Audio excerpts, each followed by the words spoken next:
wabarakatuh. Bismillahirrahmanirrahim. Alhamdulillahirabbil alamin. Pertama-tama mari kita panjatkan puji syukur kehadirat Allah karena pada kesempatan kali ini kita masih diberi nikmat. Kedua kalinya salawat dan salam Allah mudah-mudahan tetap tercurahkan dan terlimpahkan keharibaan Nabi kita Muhammad sallallahu alaihi wasallam.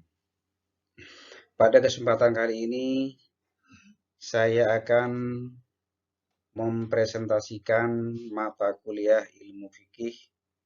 Saya Rusdi Al-Umar, mahasiswa pendidikan bahasa Arab semester 3, mempresentasikan terkait dengan ilmu fikih dengan tema sholat jamak di rumah.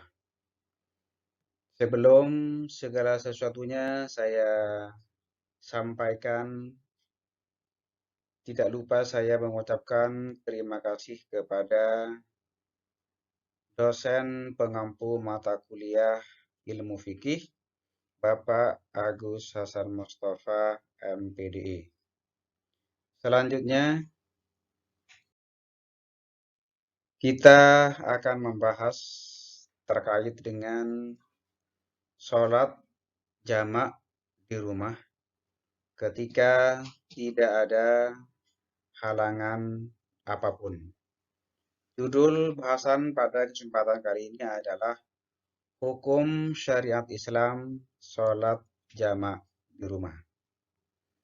Ada beberapa rumusan masalah yang akan saya sampaikan. Yang pertama adalah apa definisi dari sholat jamak. Yang kedua, apa saja syarat bolehnya sholat jamak. Yang ketiga, apa saja macam-macam sholat jamak.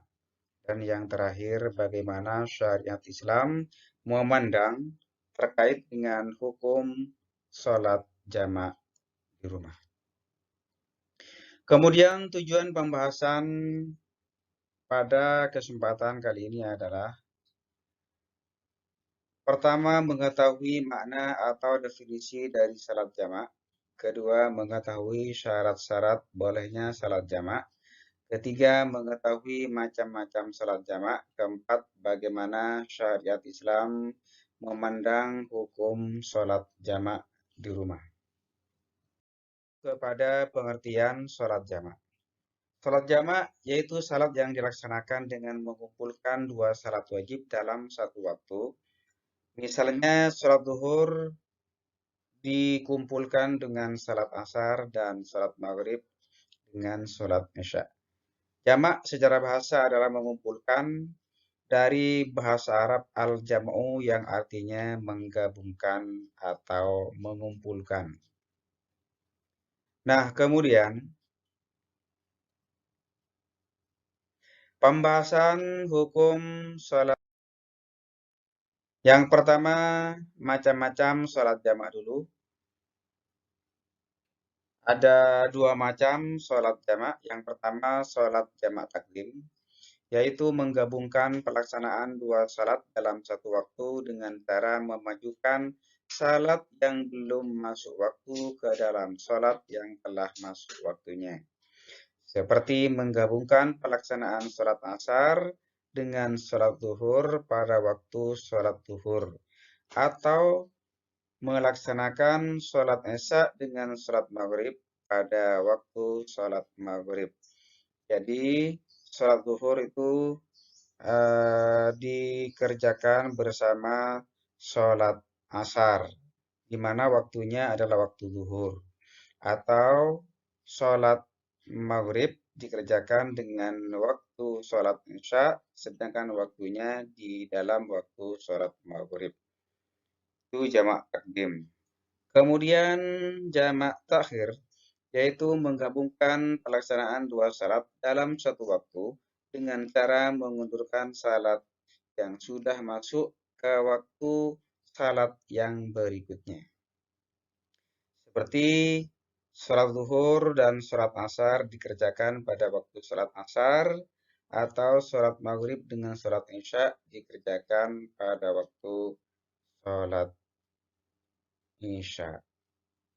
Jadi jamak takhir itu adalah kebalikan daripada jamak. Selanjutnya, hukum menjamak sholat dengan tanpa ada uzur, maka diperselisihkan para ulama. Pendapat yang lebih utama atau jamak sholat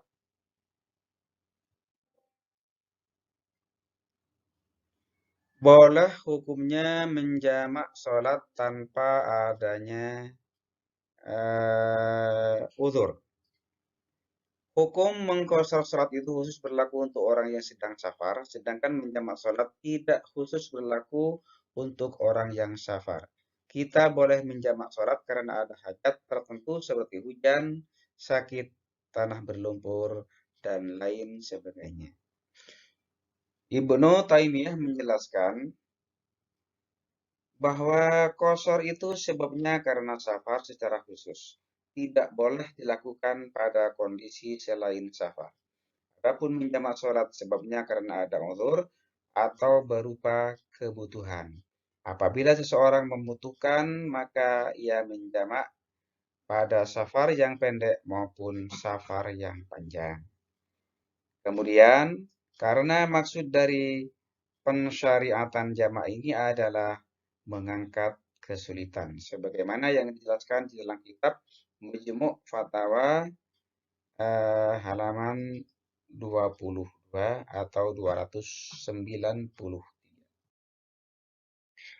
Nah, dari pemaparan yang telah saya sampaikan tadi dapat disimpulkan bahwa sholat jamaah adalah sholat waktu zuhur yang dikerjakan pada waktu asar, itu jamaah atau disebut dengan jamak takhir.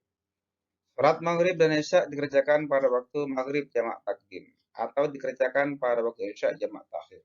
Sholat jamak dapat dilakukan meskipun bukan dalam kondisi safar atau bepergian. Dalam kondisi tertentu seperti sakit, hujan, berlumpur, perjalanan pendek atau panjang, dan dalam keadaan sibuk yang halal, kita boleh melakukan sholat. Nah, itulah yang dapat saya sampaikan pada kesempatan kali ini, bahwasanya sholat jamaah itu atau sholat yang mengumpulkan baik yang jamak takhir maupun jamak takdim dapat dilaksanakan di rumah, baik dalam keadaan memerlukan atau membutuhkan atau dalam keadaan biasa-biasa saja.